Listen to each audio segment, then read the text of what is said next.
Welcome back to our channel. तो student, आज हम 8th स्टैंडर्ड हिंदी का एक नया लेसन नंबर 8 मेरा विद्रोह, इसका स्वाध्याय देखने वाले हैं। स्वाध्याय स्टार्ट करने से पहले अगर अभी भी आपने चैनल को सब्सक्राइब नहीं किया है तो तुरंत चैनल को सब्सक्राइब करके साइड में दिए गए बेल आइकन को क्लिक कीजिए ताकि आने वाले सभी एजुकेशनल वीडियोस के नोटिफिकेशन आपको आते रहे। तो चलो स्वाध्याय स्टार्ट करते हैं। शब्द वाटिका। किलकना, खुशी में चिल्लाना। दपटना, डांटना। मटर गश्ती, मौज में घूमना। पारावार, सीमा। मुहावरे। आपे से बाहर होना, बहुत क्रोधित होना।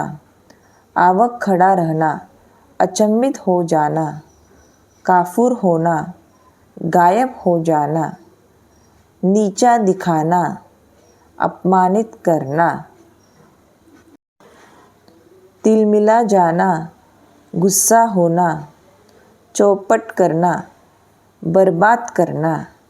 पारावार न रहना, सीमा न रहना। स्वाध्याय। सूचना के अनुसार कृतियाँ करो। प्रश्न पहला, एक शब्द में उत्तर लिखो। पहला, बेटे की मातृभाषा।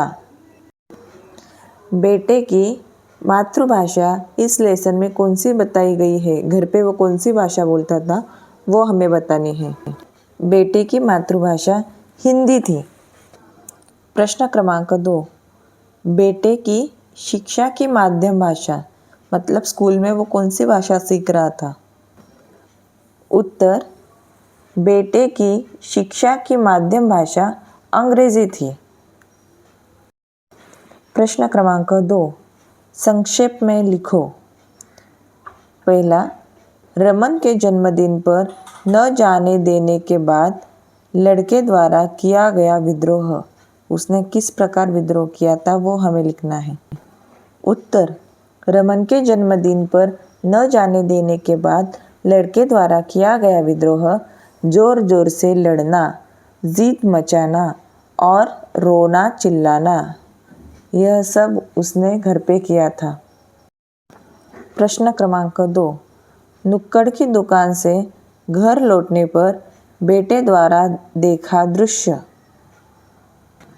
उत्तर, पिताजी गलियारे में खड़े खड़े दीवार से कोहनियाँ टिकाए निशब्द कातर रो रहे थे। यह दृश्य उसने देखा। प्रश्न तीसरा, कारण लिखो। अंग्रेजियत वाले परिवार के बच्चों का दबदबा रहता था। क्यों रहता था उसका कारण हमें लिखना है। उत्तर, अंग्रेजियत वाले परिवार के बच्चे छोटी उम्र में ही धारा प्रवाह अंग्रेजी बोलते थे, इसलिए शिक्षिकाएं उन पर शाबाशी के टोकरे उछालती थी। इसी कारण कक्षा में उन बच्चों का दबदबा बना रहता था। प्रश्न दूसरा, पिताजी झल्ला पड़ते थे।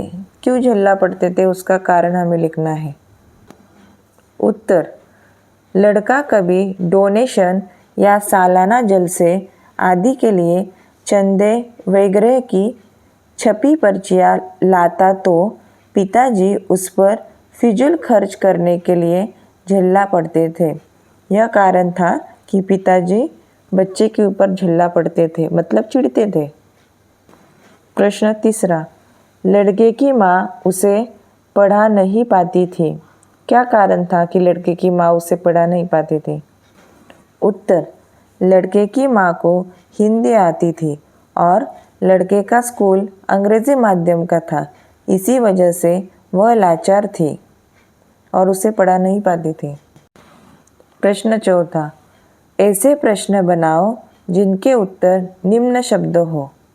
साइकिल, बेसब्री, छपी पर्चियाँ, पारावार।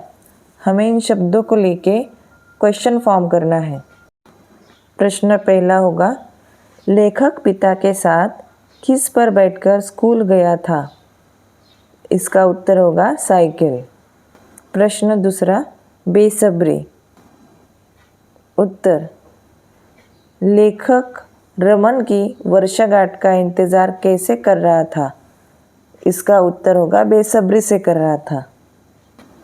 तीसरा प्रश्न, छपी पर्चियाँ, इसका क्वेश्चन फॉर्म। उत्तर, लेखक डोनेशन या जलसे आदि के लिए चंदे वगैरह की क्या लाता था?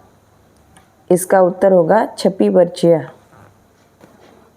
आखिरी क्वेश्चन, पारावार, इसका क्वेश्चन फ्रेम करना है। उत्तर, पुत्र के पछतावे को लेकर माँ की खुशी का क्या न रहा? क्या न रहा? तो पारावार न रहा। प्रश्न 5, संजाल पूर्ण करो। लाल परी के जादुई देश की विशेषताएं, हमें इसमें 4 विशेषताएं लिखनी है। उत्तर, लाल परी के जादुई देश की विशेषताएं। पहला, ढेर के ढेर झूलते रंग बिरंगे गुब्बारे। दूसरी विशेषता, रिबन्स। तीसरी, प्रेजेंट्स। चौथी, ट्रॉफियाँ गुलदस्ते सा सज्जा। ये सब उसने लाल परी की जादुई देश की दुनिया में देखा था। भाषा बिंदु, पाठों में आए हुए उपसर्ग और प्रत्यय वाले शब्द ढूंढो तथा उनके उपसर्ग या प्रत्यय अलग करके मूल शब्द लिखो। उत्तर, उपसर्ग वाले शब्द। पहला है निरुत्तर, उसका उपसर्ग निर और मूल शब्द उत्तर। दूसरा, अतिरिक्त, उपसर्ग अति, मूल शब्द है रिक्त। तीसरा, समवेदना, इसमें उपसर्ग है सम, मूल शब्द वेदना। चौथा, सर्वप्रथम, उपसर्ग सर्व और मूल शब्द प्रथम। पांचवा, अनावश्यक, उपसर्ग अन, मूल शब्द आवश्यक, उपसर्ग आगे लगता है। नेक्स्ट, बुद्धिमानी, अभी इसमें हमें प्रत्यय निकालना है, तो इसमें मूल शब्द है बुद्धि और प्रत्यय है मानी। प्रत्यय यह शब्द के मूल शब्द के पीछे लगता है। नेक्स्ट, पशुता, मूल शब्द पशु, प्रत्यय ता। उपयोजित लेखन, निम्न मुद्दों के आधार पर विज्ञापन लिखो। स्थल, जगह, संपर्क, पुस्तक मेला, दिनांक, समय, यह सब मुद्दे इस विज्ञापन लेखन में आने चाहिए। तो चलो लिखते हैं विज्ञापन। उत्तर, मनोहर कहानियाँ, रुचिकर कविताएं, गुदगुदाने वाली कार्टून कथाएं, मन में उमंग भरने वाली एकांकी तथा कल्पना लोक में विचरण कराने वाले बाल उपन्यास एक ही स्थान पर प्राप्त करने का सुनहरा अवसर प्रदान करेगा। बाल पुस्तक मेला। स्थल, गाला हॉल, चर्चगेट, मुंबई 400050। दिनांक 20 नवंबर से 30 नवंबर 2023। समय, सुबह 10 बजे से शाम 5 बजे तक। यह है विज्ञापन, बाल पुस्तक मेला का विज्ञापन। इस तरह से आप विज्ञापन दे सकते हो। विज्ञापन यानी एडवर्टाइजमेंट। तो बच्चों, इस तरह से हमने लेसन नंबर 9 मेरा विद्रोह का स्वाध्याय पूर्ण किया है। आई होप आप सबको समझ में आया हो। तो चलो मिलते हैं एक न्यू लेसन के साथ एक न्यू वीडियो में।